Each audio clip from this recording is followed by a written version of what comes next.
Hi students, welcome back to another English teaching video on my YouTube channel. आज আমি তোমাদের পড়াবো West Bengal board of secondary এডুকেশনের class 6-এর ইংলিশ টেক্সট বুকের লেসন 12 অর্থাৎ ওয়াশিংটন আরভিংয়ের লেখা রিপ ভ্যান উইঙ্কেল এই গল্পটির পার্ট 1 বা ইউনিট 1। এর পাশাপাশি জানিয়ে রাখি তোমাদের ক্লাস 6-এর ইংলিশ টেক্সট বইয়ের প্রতিটা লেসন আমি ইতিমধ্যেই লাইন বাই লাইন রিডিংয়ের সাথে বাংলা মানে ও ব্যাখ্যা সহ পড়িয়ে আমার চ্যানেলে আপলোড করে দিয়েছি। উপরে আই বটনে ক্লিক করে বা আমার চ্যানেলের মধ্যে গিয়ে তোমাদের ক্লাসের যে প্লেলিস্ট তৈরি করা আছে সেখান থেকে তোমরা সেই ভিডিওগুলো দেখে নিতে পারো। শুধু পড়ানো নয়, পড়ানোর পাশাপাশি প্রতিটা লেসনের শেষে যে অ্যাক্টিভিটি বা এক্সারসাইজ আছে অর্থাৎ প্রশ্ন উত্তর, গ্রামার, ভোকাবুলারি এবং প্রতিটা লেসনের রাইটিং স্কিল সেগুলোও কিন্তু আমি সলভ করে আমার চ্যানেলে আপলোড করে দিয়েছি উপরে আই বটনে, এবং তোমাদের ক্লাসের প্লেলিস্টে তোমরা সেই ভিডিওগুলোও পেয়ে যাবে। তাই চ্যানেলে নতুন হলে অবশ্যই চ্যানেলটিকে সাবস্ক্রাইব করে নিও, আর ভিডিওটি ভালো লাগলে ভিডিওটিকে লাইক করে তোমার বন্ধুদের সাথেও শেয়ার করে দিও। তো চলো আজকে আমরা পড়বো লেসন 12 রিপ ভ্যান উইঙ্কেল। গল্পটা শুরু করার আগে গল্পের লেখক সম্বন্ধে একটুখানি পড়ে নিই। দেখো, লেট স্টার্টে লেখা আছে ওয়াশিংটন আরভিং 1783 to 1859। এটা ওনার লাইফ স্প্যান, অর্থাৎ উনি 1783 সালে জন্মগ্রহণ করেছিলেন এবং 1859 সালে মারা যান। ওয়াজ অ্যান আমেরিকান অথর, তিনি ছিলেন একজন আমেরিকান লেখক, এসেইস্ট প্রবন্ধকার, বায়োগ্রাফার জীবনীকার, অ্যান্ড হিস্টোরিয়ান এবং ঐতিহাসিক of the early 19th century, 19 শতকের শুরুর দিকের। He is best known for his short stories like rib Van Winkel and the legend of sleepy হলো। তিনি বিশেষত পরিচিত হয়ে আছেন ওনার লেখা ছোট গল্পের জন্য, যেগুলো হচ্ছে যেমন রিপ Van Winkle, the legend of sleepy হলো।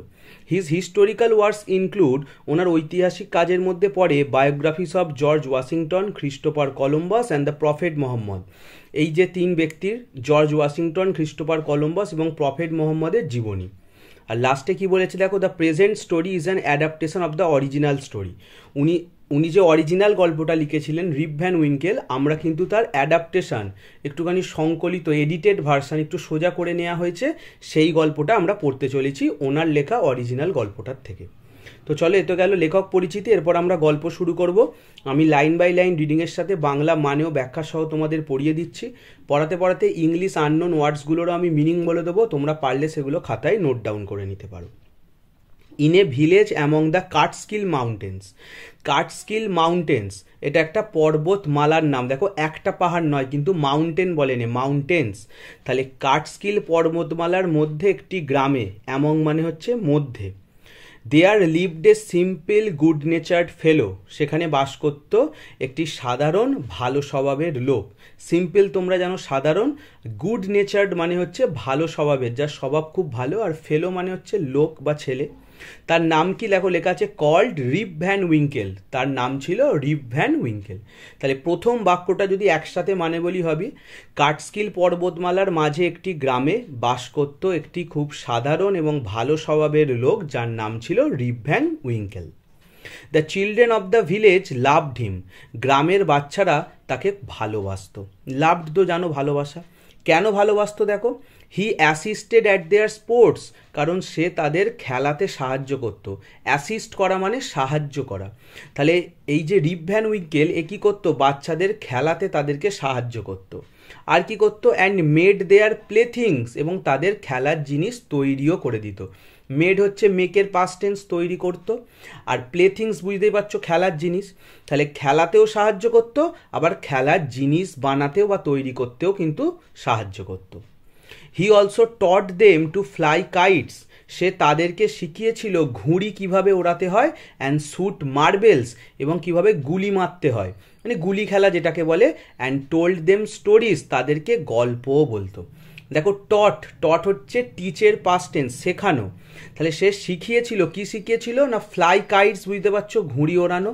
শুট মার্বেলস, ওই যে বললাম গুলি খেলা শিখিয়েছিল। অ্যান্ড টোল্ড দেম স্টোরিজ, তাদেরকে গল্পও বলতো। দেখো, যে মানুষ বাচ্চাদের সাথে এইগুলো করবে, বাচ্চারা তো স্বাভাবিকভাবে তাকে ভালোবাসবে।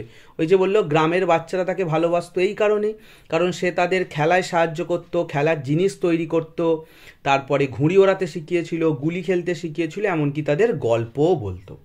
কিন্তু এই সব ভালো গুণ রিপ ভ্যান উইঙ্কেলের মধ্যে থাকলে কি হবে, দেখো তার একটা খারাপ গুণও ছিল। Rip helped everyone in their work, Rip প্রত্যেককে তাদের কাজে সাহায্য করতো। হেল্প তো সাহায্য করা, এভরিওয়ান মানে বুঝতে পারছো প্রত্যেকে। কিন্তু দেখো খারাপ গুণটা কি, but could not keep his own firm in order, কিন্তু নিজের খামারটাকে সে ঠিক মতো রাখতে পারতো না। ওন ফার্ম, ওন মানে নিজের, ফার্ম মানে খামার, খামার মানে যেখানে পশু গবাদি পশুকে পালন করা হয়, আর ইন অর্ডার মানে হচ্ছে ঠিকঠাকভাবে যত্ন সহকারে। তাহলে লোকেদের কাজে সাহায্য করে, বাচ্চাদেরকে সাহায্য করে বা খেলাতে তাদের সঙ্গী হয়, কিন্তু নিজের যে তার খামার সেই খামারটাকেই সে ঠিকমতো রাখতে পারে না। খামারের কি অবস্থা দেখো, his fences fail to pieces, তার বেড়াগুলো পড়ে গিয়ে ভেঙে গেছে, ভেঙে টুকরো টুকরো হয়ে গেছে। ফেন্সেস মানে হচ্ছে বেড়া, আর ফেল টু পিসেস মানে ফেল মানে তো পড়ে যা, পিসেস মানে টুকরো টুকরো হয়ে যাওয়া। তাহলে খামারের যে বেড়া বাউন্ডারি ওয়াল মতো সেটা পড়ে গিয়ে ভেঙে গেছে। আর কি হয়েছে, হিজ কাউ স্ট্রেড, তার গরুগুলো এদিক ওদিক ঘুরে বেড়ায়। স্ট্রেড মানে হচ্ছে উদ্দেশ্যহীনভাবে ঘুরে বেড়ানো, মানে যার কোনো উদ্দেশ্য নেই এদিক ওদিক ঘুরে বেড়ায়। তো যেহেতু তার বেড়া ভেঙে গেছে, তার গরুগুলো কি করে, স্ট্রেড এদিক ওদিক ঘুরে বেড়ায়। উইডস গ্রিউ ইন ইস ফিল্ডস, তার মাঠেতে আগাছা বড় হয়ে গেছে। উইডস মানে হচ্ছে আগাছা, তাহলে দীর্ঘদিন পরিচর্যা না হলে কি হবে, ঝোপঝাড় আগাছা কি হয়েছে, গ্রিউ বেড়ে উঠেছে, ইন ইস ফিল্ডস তার মাঠেতে। হিজ ওয়াইফ কমপ্লেন্ড অ্যাবাউট হিজ আইডেলনেস, তার বউ তাই অভিযোগ করে তারই অলসতা নিয়ে। কমপ্লেন্ট মানে হচ্ছে অভিযোগ করা, আর আইডেলনেস মানে হচ্ছে অলসতা বা কুড়েমি যেটাকে বলে। তাহলে তার বউ কি করে, তার এই কুড়ে বা অলস আচরণের জন্য বা স্বভাবের জন্য কিন্তু তাকে নিয়ে অভিযোগ করে যে তুমি লোকের কাজে সাহায্য করো, বাচ্চাদের সঙ্গী হও খেলাতে, কিন্তু নিজের খামারটাকেও তুমি যত্ন করে রাখতে পারছো না। হিজ সন রিপ, তার ছেলে রিপ, তাহলে দেখো রিপের ছেলের নামও কিন্তু রিপ। ইনহেরিটেড হিজ হ্যাবিটস, তারই অভ্যেসগুলোই পেয়েছিল। ইনহেরিটেড মানে বংশ অধিকার সূত্রে পাওয়া বা উত্তরাধিকার সূত্রে পাওয়া, মানে দাদুর থেকে ছেলের আসা, ছেলের থেকে তার ছেলের নাতির হওয়া। তাহলে এটাই বলছে তার যে ছেলে ছিল রিপ, তার মধ্যেও সেই হ্যাবিটস মানে অভ্যেসগুলো কিন্তু এসেছিল। কোন অভ্যেস, এই যে কুড়েমি বা অলসতা, তার বাবাও অলস বা কুড়ে, তার ছেলে রিপও কিন্তু সেই রকমই অভ্যেস পেয়েছিল বাবার মতোই, ওই বাপের বেটা তো হবেই সে একই রকম। হিজ সোল ফলোয়ার, তার একমাত্র সঙ্গী, সোল মানে হচ্ছে একমাত্র, আর ফলোয়ার মানে হচ্ছে অনুগামী হয়, তোমরা এখানে বলবে সঙ্গী। ওয়াজ হিজ ডগ, ছিল তার কুকুর, তার নাম হচ্ছে উলফ। উলফ মানে এখানে কিন্তু নেকড়ে ভাববে না, দেখো ডব্লুটা বড় হাতের আছে, এটা হচ্ছে প্রপার নাউন। কুকুরটার নাম ছিল উলফ, তাহলে তার একমাত্র সঙ্গী ছিল তার এক কুকুর যার নাম হচ্ছে উলফ। তারপরে নেক্সট প্যারাগ্রাফে চলে এসো। Rip use to sit and talk with his friends, Rip বসে গল্প করতো তার বন্ধুদের সাথে। এই ইউজ টু আমরা কোনো অভ্যেস বোঝাতে ব্যবহার করি, মানে এটা সে প্রায়শই করতো। রিপ কি করতো দেখো, use to sit and talk, বসে গল্প করতো। কখন, বন্ধুদের সাথে তো করতো, কখন দেখো, অন লং সামার ডেজ, দীর্ঘ গরমের দিনগুলিতে। আমরা জানি গরমকালে দিন বড় হয়, রাত ছোট হয়, শীতকালে ঠিক তার উল্টো, দিন ছোট হয়, রাত বড় হয়। তো দীর্ঘ গরমের দিনগুলিতে, সামার ডেজ গ্রীষ্মকালের বা গরমের দিনগুলিতে সে তার বন্ধুদের সাথে বসে গল্প করত। সেরকম একটা বন্ধুর নাম আমরা জানবো, Nicholas Vedder, the landlord of the village inn. Landlord মানে জমিদার হয়, এখানে তোমরা মালিক বলবে, আর ভিলেজ ইন মানে হচ্ছে গ্রামের সরাইখানা। ইন হচ্ছে মানে এখনকার দিনের হোটেল যেটাকে বলে, যেখানে আমরা মানে থাকতে পারি, খাওয়া দাওয়ারও ব্যবস্থা থাকে, যদিও হোটেল আর রেস্টুরেন্ট আলাদা, রেস্টুরেন্টে খাওয়া দাওয়া হয়, হোটেলে থাকা হয়। তো ইন যেটা সরাইখানা, আগেকার দিনে সরাইখানাতে দু রকমই ব্যবস্থা ছিল, মানে খাওয়া দাওয়া করা যেত, থাকাও যেত। তো সেই গ্রামের সরাইখানার যে মালিক তার নাম হচ্ছে নিকোলাস ভেডার। ওয়াস রিপস গুড ফ্রেন্ড, সে ছিল রিপের খুব ভালো বন্ধু। তাহলে রিপের ভালো বন্ধু বা বেস্ট ফ্রেন্ডের নাম কি, নিকোলাস ভেডার, সে ছিল গ্রামের সরাইখানার মালিক। Rip had to leave this group eventually, রিপকে কিন্তু এই বন্ধুদের যে গ্রুপ বা দল সেটাকে ছাড়তে হয়েছিল অবশেষে। হ্যাড টু লিভ মানে ছাড়তে হয়েছিল, মানে সে বাধ্য হয়েছিল, লিভ মানে ছাড়া, আর গ্রুপ মানে তো দল, বুঝতে পারছো, ইভেনচুয়ালি মানে অবশেষে বা শেষমেশ। তাহলে শেষমেশ তাকেই বন্ধুদের যে গ্রুপ বা দল সেটা ত্যাগ করতে হয়েছিল। কেন, as his wife complain that, কারণ তার বউ অভিযোগ করেছিল যে, কমপ্লেন মানে অভিযোগ করা, কি অভিযোগ করেছিল, that his friends encourage his ideal habits, যে ওর বন্ধুরাই তার এই যে কুড়েমির স্বভাবগুলোকে উৎসাহ দেয়। কমপ্লেন্ট আগেই হয়েছে অভিযোগ, আর এনকারেজ মানে হচ্ছে উৎসাহ দেয়া। আইডিয়াল হ্যাবিটস বুঝতেই পারছো, অলস যে অভ্যেস। তাহলে তার বউ তো আগে থেকেই এই অভিযোগ করতো যে তার বর হচ্ছে অলস বা কুড়ে, অন্যের কাজে সাহায্য করে কিন্তু নিজের খামারটাকে ঠিকভাবে রাখে না।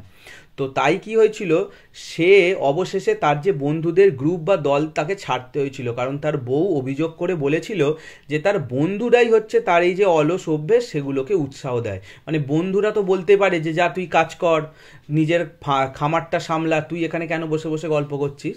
তাই রিপের বউ এই অভিযোগ করত যে ওর বন্ধুরাই হচ্ছে ওর আইডিয়াল হ্যাবিটস মানে অলস অভ্যাসের জন্য দায়ী, কারণ তারাই এটাকে এনকারেজ করে বা উৎসাহ দেয়। লাস্ট প্যারাগ্রাফে চলে এসো আজকের পার্ট 1-এ। Poor Rip was reduced almost to despair. বেচারা রিপ একেবারে হতাশাগ্রস্ত হয়ে পড়লো। এখানে পুয়ার মানে গরিব করবে না, এখানে পুয়ার হবে বেচারা। আর রিডিউসড মানে কমে যাওয়া, ডেসপায়ার মানে হতাশা। তাহলে হতাশায় কমে গেল মানে কি, সে একদম হতাশাগ্রস্ত হয়ে পড়লো, মানে তার মনটা খারাপ হয়ে গেল যে বন্ধুদের যে গ্রুপ বা দল ছিল সেটাও তাকে শেষমেশ ত্যাগ করতে হলো বা ছাড়তে হলো। He started walking away into the woods with Wolf. সে কি করলো, জঙ্গলে হেঁটে যাওয়া শুরু করলো উলফের সাথে।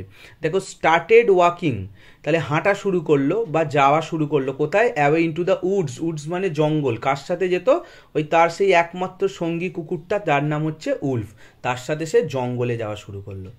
On one of this days, এই রকমই একদিনে, তাহলে প্রায় সে জঙ্গলে যায়। তো এইরকম জঙ্গলে যাওয়ার একদিনই কি হলো, Rip had gone high up the Catskill mountains.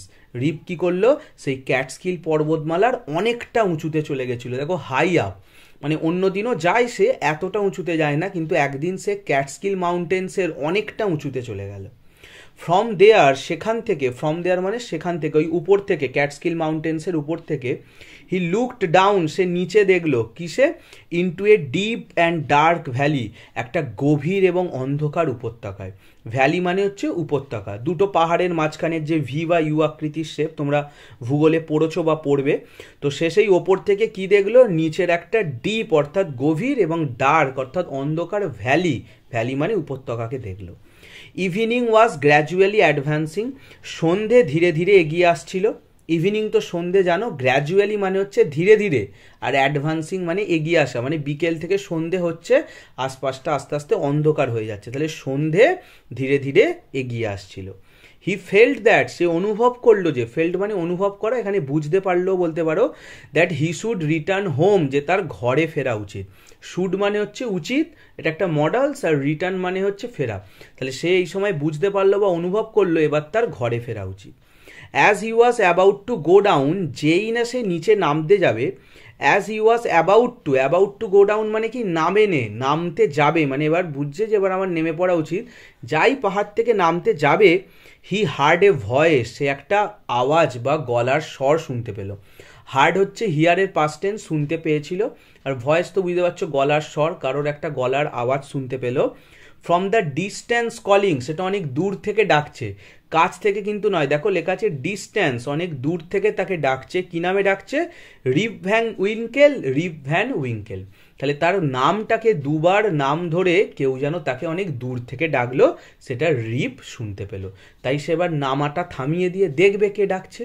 তো এরপরে কি হলো, আমরা এই গল্পটার পার্ট 2 বা ইউনিট 2-তে পড়বো। তোমরা যদি ভিডিওটা সবটা দেখো, এই ভিডিওর শেষে এন্ড স্ক্রিনে আমি সেই ভিডিওটার লিঙ্কও দিয়ে দেবো, এবং এই পুরো পড়াটা 3টে পার্ট পড়ানো হয়ে গেলে একটা ভিডিওতে, দেখো এরপর এক্সারসাইজ বা অ্যাক্টিভিটি আছে, আমি সমস্ত অ্যাক্টিভিটি বা এক্সারসাইজ একটা ভিডিওতে করে আপলোড করে দেবো। তোমরা প্লেলিস্টে এবং এন্ড স্ক্রিনে সেই ভিডিওগুলোরও লিঙ্ক পেয়ে যাবে। তো চলো আজকে ভিডিওটা এখানেই শেষ হলো। আশা করি ভিডিওটি তোমাদের ভালো লেগেছে। ভিডিওটি ভালো লাগলে ভিডিওটিকে লাইক করো, কমেন্ট করে জানিও কেমন লাগলো। যদি কারোর কোনো জায়গায় বুঝতে অসুবিধা হয়, কোনো ওয়ার্ড বা সেন্টেন্সের মিনিং নিয়ে প্রবলেম বা ডাউট থাকে, আমাকে কমেন্ট সেকশানে জানিও, আমি রিপ্লাই করে সলভ করে দেবো। তাছাড়া ভিডিওটা কেমন লাগলো সেটাও কমেন্ট করে জানিও। আমি কোনো রকম এডিট করি না, এই যে ধরো 14 মিনিট প্রায় পড়ালাম, এটা কিন্তু এক টানাই আমি বলে গেলাম, একভাবে পড়িয়ে গেলাম তোমাদের। তাই তোমরা কমেন্ট করে জানালে কেমন লেগেছে, তাহলে আমারও খুব ভালো লাগে, এটা আমাকে মোটিভেট করে বা এনকারেজ করে আরও এরকম ভিডিও করার জন্য। এবং ভিডিওটি ভালো লাগলে তোমার বন্ধুদের সাথেও শেয়ার করো। চ্যানেলে নতুন হলে অবশ্যই চ্যানেলটিকে সাবস্ক্রাইব করে নিও। আমি আগেই বললাম, তোমাদের ক্লাস 6-এর ইংলিশ টেক্সট বইয়ের প্রতিটা লেসন লাইন বাই লাইন রিডিংয়ের সাথে বাংলা মানেও ব্যাখ্যা সহ তোমরা আমার চ্যানেলে পেয়ে যাবে। এবং প্রতিটা লেসনের শেষে যে অ্যাক্টিভিটি বা এক্সারসাইজ আছে, অর্থাৎ প্রশ্ন উত্তর, গ্রামার, ভোকাবুলারি এবং রাইটিং স্কিল, সেগুলোও কিন্তু তোমরা আমার চ্যানেলে পেয়ে যাবে। তো চলো আজকে এখানেই শেষ করলাম। খুব শীঘ্রই দেখা হবে তোমাদের ক্লাসের আরেকটি ভিডিও নিয়ে, এই গল্পটার পার্ট 2 নিয়ে। তারপরে আমরা পার্ট 3 পড়বো এবং অবশেষে সমস্ত অ্যাক্টিভিটি বা এক্সারসাইজ সলভ করে নেবো। আজকে এখানেই শেষ করলাম। খুব শীঘ্রই দেখা হচ্ছে পরের ভিডিওতে। ততক্ষণের জন্য সকলে ভালো থেকো, সুস্থ থেকো। Good bye.